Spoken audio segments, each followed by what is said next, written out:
오늘 말씀은 두 곳입니다. 출애굽기 20장 2절에서 4절까지 말씀입니다. 나는 너희를 이집트 땅 종살이하던 집에서 이끌어낸 주 너희의 하나님이다. 너희는 내 앞에서 다른 신들을 섬기지 못한다. 너희는 너희가 섬기려고 위로 하늘에 있는 것이나 아래로 땅에 있는 것이나 땅 아래 물속에 있는 어떤 것이든지 그 모양을 본떠서 우상을 만들지 못한다. 에베소서 5장 16절에서 18절까지 말씀입니다. 를 아끼십시오. 때가 악합니다. 그러므로 어리석은 자가 되지 말고 주님의 뜻이 무엇인지를 깨달으십시오. 술에 취하지 마십시오. 거기에는 방탕이 따릅니다. 성령의 충만함을 받으십시오. 아멘. 예수님이 소리가 많이 울리나요? 그쵸? 좀 덜 울리게 해주시겠습니까? 네. 예수님이 길에서 구걸하는 사람을 보았어요. 가만 보니까 낯이 익은 사람이에요. 얼마 전에 예수님이 못 보던 그 사람을 만나서 고쳐줬던 그 사람인 거예요. 그런데 길에서 다시 구걸을 하고 있어요. 요즘 어떻게 된 거냐고 물으셨어요. 예수님을 알아본 이 사람이 나를 고쳐주신 분이시군요 라고 알아본 이 사람이 불평을 합니다. 나는 눈을 떴는데 여전히 사람들은 나를 거지 취급을 합니다. 일을 하려고 해도 제가 그동안 해본 일이 있어야죠. 힘이 있어야죠. 환영하는 사람도 없고 일할 수 있는 게 없더라고요. 예수님 저를 좀 고쳐주시려면 좀 일자리도 좀 마련해 주시고 고쳐주시지 눈만 갑자기 뜨게 해주셔서 이렇게 됐습니다. 그리고 다시 사람들이 거지로 기억을 하니까 거지로 돌아왔는데요. 그 자리에 오니까 이미 그 자리는 다른 거지가 차지하고 있더라는 거예요. 그리고 내가 맹인이었을 때는 이게 뭐 이렇게 좀 많이 도와줬는데 눈을 뜨고 거지를 하니까 영업이 잘 안 돼요. 오히려 눈을 떠서 제가 더 어려워졌습니다. 라고 불평을 하더랍니다. 물론 만들어낸 이야기입니다. 어느 책인지도 기억이 안 나는 이 이야기가 오래 기억에 남는 것은 여기 제 모습이 있어요. 우리의 모습들이 있어요. 예수님은 왜 치료해 주셨을까요? 눈을 떠야 되는 사람들에게는 소원이 눈을 뜨는 거니까 치료해 주셨어요. 거린 남에게 얻어먹던 사람들은 이제 내가 좀 이렇게 좀 가져서 거렁뱅이를 안 하고 싶은 게 소원이라서 세워 주셨어요. 그런데 예수님은 안 보던 사람이 보게 하신 진짜 뜻은 무엇이었을까요? 거지를 하던 사람들이 일어나게 하신 진짜 뜻은 무엇일까요? 예수님을 눈을 감았는데 눈을 뜨는 그것이 전부일까요? 믿지 않다가 믿는 사람이 되기를 원하셨어요. 왜냐하면 눈을 뜨든 감든 잘 못 살면 욕심으로 사는 거고요. 잘 살면 잘해야 의미를 가지고 사는 거잖아요. 근데 예수님이 고치시고 새롭게 한 뜻은 거기에 있지 않으셨어요. 예수님 진짜 뜻이 있었어요. 한 번에 되지 않더라고요. 그래서 예수님이 쓰신 기가 막힌 방법이 있었어요. 예수님은 제자들을 3년 동안이나 데리고 다니셨어요. 한 번 눈을 뜨게 해주고요. 한 번 일어나게 하는 게 예수님의 뜻이 아니라 예수님은 이 사람들을 믿음의 사람으로 만드는 게 진짜 뜻이었어요. 우리가 젊었을 때 3년 정도 군대 생활을 했어요. 근데 군대 생활은 3년 하고 군대 이야기는 몇 년을 합니까? 30년? 아니 그 2배도 하고 삽니다. 왜요? 거기서 고생해봤거든요. 거기서 이해가 안 되는 일을 너무 많이 당해봤거든요. 거기서 사람 대접을 못 받아봤거든요. 그리고 그 안에서 그런 가운데서도 뭔가 이루어지고 우정이라는 걸 해봤거든요. 그러니까 그 이야기를 평생 하더라는 거예요. 예수님이 제자를 데리고 그렇게 하셨어요. 마태를 불러서 같이 다니시고 어부를 불러서 같이 다니시고 때로는 테러리스트를 불러서 같이 다니시고 그렇게 같이 다니시면서 3년 동안 같이 다니시면서 30년 아니 그 이상 할 이야기를 만드는 사람들, 그런 사람들을 만드시는 것이 예수님의 목적이셨어요. 단지 어부를 그만두는 게 아니라, 단지 눈을 뜨는 게 아니라, 단지 세관을 떠나는 게 아니라 예수님의 뜻이 거기 있었어요. 예수님은 제자들을 데리고 3년을 하셨으면 이스라엘 민족 데리고는 몇 년쯤 하셔야 그게 가능하셨을까요? 하나님께서 이스라엘 백성들을 구원해 내셨는데 애굽에서 꺼내오는 게 목적의 전부가 아니었어요. 광야에서 고생시키는 게 목적의 전부가 아니셨어요. 하나님은 이 이스라엘 백성들과 하고 싶은 일이 있으셨어요. 이스라엘 백성을 바꿔놓고 싶은 마음들이 있으셨어요. 그리고 이스라엘 백성을 통해서 하나님은 구원의 역사를 이루셨어요. 3년 갖고 안 돼서 10년 갖고 안 돼서 40년을 광야를 걷게 하셨어요. 예수님의 하나님의 진짜 목적은 뭐였습니까? 고통 가운데 있는 사람들을 구원해 주신 것도 하나님의 뜻이었어요. 배가 고프다고 그랬을 때 만나를 주신 것도 하나님의 뜻이었어요. 그런데 하나님의 진짜 뜻은 이 백성이 하나님의 백성이 되는 거예요. 이 백성이 하나님과 함께 일하는 백성이 되는 거예요. 그리고 이 백성을 통해서 하나님은 구원을 이루실 거예요. 그 클라이막스가 오늘 함께 읽은 출애굽기의 말씀이세요. 힘들어서 눈물 흘리는 사람들이 있어서 데리고 나오신 거 맞아요. 배고픈 사람들이 있어서 먹인 거 맞아요. 어디까지 가려고요? 십계명을 주시려고요. 성막을 어떻게 짓는지 가르쳐 주시려고요. 왜요? 십계명부터 너희는 그저 힘들어서 나온 사람이 아니라 무엇으로 사는 사람? 믿음의 계명으로 사는 사람이다. 너희는 무엇으로 사는 사람? 좋은 집을 가지기 위해 사는 사람이 아니고 잘 먹기 위해 사는 사람이 아니고 너희는 하나님을 예배하면서 사는 사람이다. 여기 하나님이 구원하신 출애굽의 뜻이 있었어요. 간단합니다. 세상이 나를 어떻게 평가하는 것을 떠나서요. 내가 가야 할 어디를 떠나서요. 나는 믿음으로 사는 사람. 나는 믿음의 법으로 사는 사람. 거기에 하나님의 뜻이 있고 구원의 뜻이 있습니다. 하나님 우리를 구원해 주셨습니다. 은혜를 주셨습니다. 하나님이 점수를 매기면 그래서 법정에 세우면 우리는 그 법정을 통과하지 못해요. 그런데 하나님이 우리를 자녀로 만들어 주셨어요. 틀을 바꿔버리셨어요. 사랑으로 은혜로 용납하여 주셨어요. 그리고 그 다음엔 어떻게 해야 하죠? 그 다음에 어떤 뜻이 있으시죠? 구원시켜 주신 하나님의 뜻은 우리가 하나님의 사람이 되는 데 있습니다. 그 하나님의 사람은 이스라엘 백성에게는 십계명을 가지고 사는 사람이고 성막에서 예배하며 사는 사람들입니다. 오늘 우리에게는 예수를 따라 사는 삶입니다.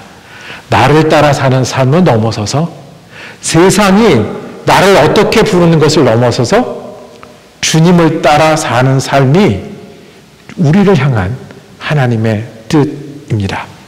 십계명을 주신 하나님의 뜻에서 우리를 향한 주님의 뜻을 다시 듣기를 원합니다. 첫 번째, 우리는 믿음으로 사는 사람들이어야 합니다.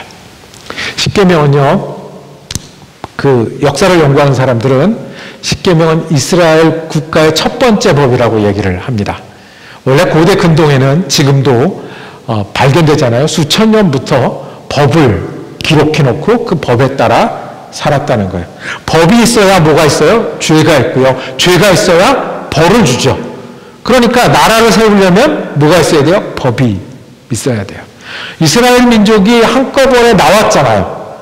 그러니까 나라를 이루어야 되잖아요. 그러니까 법이 필요했다. 그것의 시작이 십계명이었다라고 분석합니다. 맞습니다. 이스라엘 국가의 처음 원리가 되었습니다. 두 번째, 이게 그냥 단지 나라를 다스리는 법뿐만 아니라 도덕법이 되었다고 하는 거예요. 이 도덕법이라고 말하는 것은 뭐가 더 중요한지 안 중요한지를 얘기하는 거잖아요. 기준이 되는 것. 이것은 옳은 거고 저것은 그럴 것이다라고 말씀하는 거잖아요. 이게 이스라엘 민족도 도덕법이 필요한 거예요. 하나님을 믿는 게 더 맞는 거고 사람을 존중하는 게 더 맞는 거다라는 도덕법이었다. 마치 어느 도덕법에서는 뭐가 중요해요? 내가 편한 것보다 생명을 죽이지 않는 게 중요하다. 그래서 벌레가 나를 물고 있어도 이 벌레를 잡으면 돼요? 안 돼요? 안 되는 도덕법이 있어요. 생명이 중요하니까. 전쟁을 하다가도 아버지가 돌아가시면 내가 전쟁을 하다가도 이 전쟁 하는 거 멈추고 3년상을 하러 가는. 왜? 그게 더 중요하니까. 이게 도덕법이야. 이스라엘에게 십계명은 무엇이 더 중요하고 덜 중요하고 무엇이 옳고 그르고의 도덕법이었다라고 이야기를 할 수 있습니다. 그런데 하나님이 여기서 더 가지고 살기를 원합니다. 이 땅에 사는 우리들은요, 이 법률이 필요해요. 도덕도 필요해요. 그런데 더 크게 하나님이 이렇게 말씀하십니다. 오늘 읽은 말씀 2절에 나는 너희를 이집트 땅 종살이 하던 집에서 이끌어낸 주 너의 하나님이다. 너희는 내 앞에서 다른 신들을 섬기지 못한다라고 말씀을 합니다. 10계명을 다 외우는 거, 이거를 600 몇 개로 만든 저기 율법학자들처럼 그 600 몇 개를 다 외우고 지키는 것보다 더 중요한 거, 내가 너한테 누군가 하는 거예요. 하나님이 우리한테 누군가 하는 거예요. 그러면 우리가 하나님을 예배하며 사는 게 맞다라는 거예요. 그러면 하나님이 나의 구원자니까 하나님이 귀하게 여기는 것을 나도 귀하게 여기는 거라는 거예요. 그래서 이건 줄여도 돼요. 유대교의 십계명을 우리가 날마다 적어놓고 외우고 싸우지 않는 것은 이것을 예수님이 줄여주셨어요. 어떻게 줄여주셨죠? 율법의 계명은 하나님을 사랑하는 것과 내 이웃을 내 몸과 같이 사랑한다는 거예요. 하나님을 사랑하는 것 비슷한 말, 하나님을 사랑하는 게 비슷한 말, 하나님을 사랑하는 게 어떤 겁니까? 하나님을 예배하는 거고요, 찬송하는 거고요, 순종하는 거고요, 부르심을 받는 거예요. 이웃을 내 몸과 같이 사랑하는 게 어떤 거예요? 나눠주는 거고요, 시간을 주는 거고요, 수고를 함께 하는 거고요, 공동체를 이루는 거고요, 정직한 거고요, 내 몫을 다하는 거예요. 자, 여기서 수십 수백 가지의 법이 나올 수 있는데 왜요? 하나님의 뜻이 여기 있어요. 하나님이 우리를 도우시고 하나님 우리 힘있게 하시고 우리가 울 때 눈물을 닦아주시고 우리에게 힘을 더하시는 것은 단지 그때뿐만이 아니에요. 우니까 위로하고 없으니까 채우시는 것뿐만 아니라 하나님은 깊은 진짜 이유를 갖고 있는데 우리가 믿음으로 사는 사람이 되게 하는 거예요. 이스라엘 민족에게는 그것이 계명이고 성막이었어요. 우리에게는요, 법률을 지키며 사는 것에 만족하는 사람이 아니라 도덕적 가치에 지키면서 만족하는 게 아니라 우리의 목표와 소망과 뜻은 우리가 하나님과 함께 사는 사람이에요. 여기가 우리가 힘을 내야 될 이유가 있어요. 여기에 우리가 인내해야 될 그 원리가 있어요. 우린 적당히 살거나 괴로움을 벗어나거나 내가 좋아하는 것을 할 사람들이 아니라 진짜는요, 진짜 하나님의 뜻은 우리가 믿음으로 하나님을 따르며 사는 사람들이 되는 거예요. 이스라엘 민족에게 십계명이었고 우리에겐 예수를 따르며 사는 사람들이에요. 어떻게 하면 그러면 우리가 세상 법률 넘어서 도덕도 넘어서 믿음의 법으로 사는 사람이 될 수 있을까요? 어떻게 하면 우리는 하나님이 정말 우리를 도우시기도 하고 위로하시기도 하고 힘도 주셔서 예수 그리스도를 닮아가는 그런 사람이 되게 하시는데 그게 어떻게 하는 걸까요? 오늘 두 번째 읽은 에베소서 5장은 우리의 모습을 직접적으로 얘기를 합니다. 세월이 빠르다는 거예요. 그리고 악하다는 거예요. 세상은 나를 도와주지 않습니다. 그러니 어리석은 자가 되지 말고 지혜 있는 자가 되라고 말씀합니다. 성경이 말하는 지혜는 뭐예요? 구약 성경이 반복하는 것은 지혜의 근본은, 지식의 근본은 하나님을 알고 경외하는 거라고 했어요. 신약 성경에서 말하는 지혜는 예수 그리스도예요. 예수가 그리스도인 것을 알고 예수가 그리스도인 것을 믿고 예수가 그리스도이기 때문에 따르는 게 지혜라고 말씀을 하세요. 그러니 세월이 빠르고 때가 악하니 지혜롭게 어떻게 하라고요? 오늘 함께 읽은 말씀 다시 한번 읽어볼까요?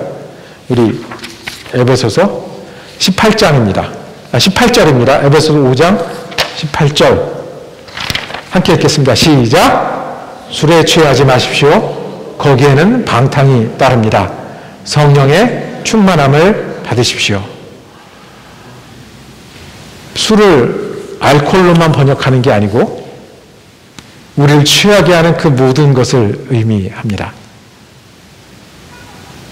하나님의 자리에 내가 들어가면 우리는 나에 취합니다. 하나님의 자리에 세상이 들어가면 우리는 세상에 취합니다. 하나님의 자리에 욕심이 들어가면 우리는 욕심에 취하고요. 하나님의 자리에 물질이 들어가면 우리는 물질에 취합니다. 취하지 말고 어떻게 해요? 성령의 충만함을 받으라고 말씀합니다. 여기 성령의 충만은 성령의 은사나 뜨거운 경험만을 의미하는 게 아니라 성령이 나를 인도하시는 거예요. 성령이 나를 새롭게 하시는 거예요. 성령이 나를 취하게 해서 성령을 따라가는 게 좋고 성령을 따라가는 게 감사하고 성령을 따라가는 게 힘이 나는 사람들이 되라고 말씀합니다. 어떻게 하는 걸까요? 어떻게 하는 게 세상에 취하지 않고 나에 취하지 않고 성령을 따라 사는 걸까요? 바로 이어서 예가 하나 나왔습니다. 그 6장입니다. 에베소서 6장에 이런 예가 나왔습니다. 너희가 종이 되었느냐? 종이 있는 사람들은 순종하라고 얘기합니다. 어떻게 해요? 그리스도에게 하듯 하라고 말씀합니다. 내가 종인데요. 종으로 일하는 게 즐겁겠습니까? 그래서 눈가림은 할 수 있지만 어떻게 해요? 예수님의 종답게 살라고 명령하십니다. 사람에게 맞추어서 살 수 있지만 사람에게 맞추어 사는 게 아니라 기쁜 마음으로 예수님 위해 살라고 말씀을 하십니다. 종이든지 자유이든지 그 갚음을 하나님께 받을 수 있기 때문에 라고 말씀하십니다. 이것이 법을 넘어서 도덕을 넘어서 믿음으로 사는 삶입니다. 또 반대로 4절에 가면요. 6장 4절에 가면 주인에게 말씀합니다. 네가 주인이면 종을 위협해서 일하게 할 수 있어. 안 하면 벌 줄 거야. 안 하면 때릴 거야. 안 하면 팔아버릴 거야. 그런데 그렇게 하지 말라고 말씀합니다.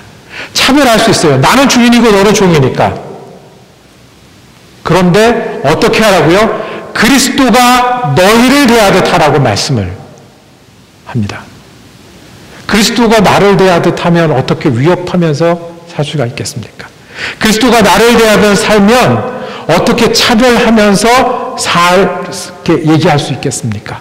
이것이 술 취하지 말라, 성령이 취하라고 말씀하시는 겁니다. 말씀을 정리하도록 하겠습니다. 이스라엘 백성은 하나님이 구원해 주셨습니다. 하나님이 만나도 주셨습니다. 그런데 진짜 하나님의 뜻은 어디 있을까요?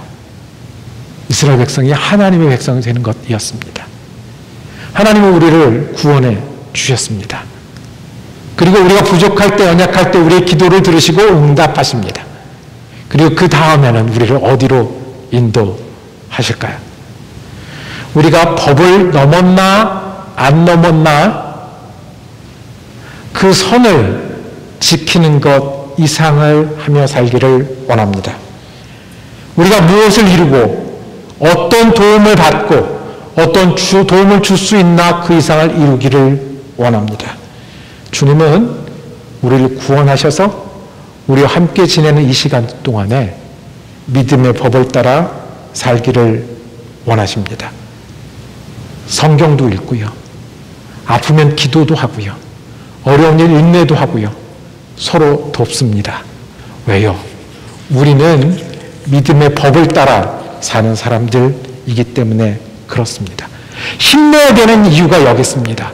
우리의 기준은요, 우리 스탠다드는요, 예수 그리스도에게 있습니다. 우리가 어렵다고 주저앉을 사람들이 아니고, 아픈 일이 연속이 된다고 힘들다고 불평할 사람들이 아니고, 적당히 하다 멈출 사람들이 아니고, 우리의 기준은 십계명을 받았던 이스라엘 백성의 하나님의 사람들이 되었듯 우리의 기준은 예수 그리스도입니다.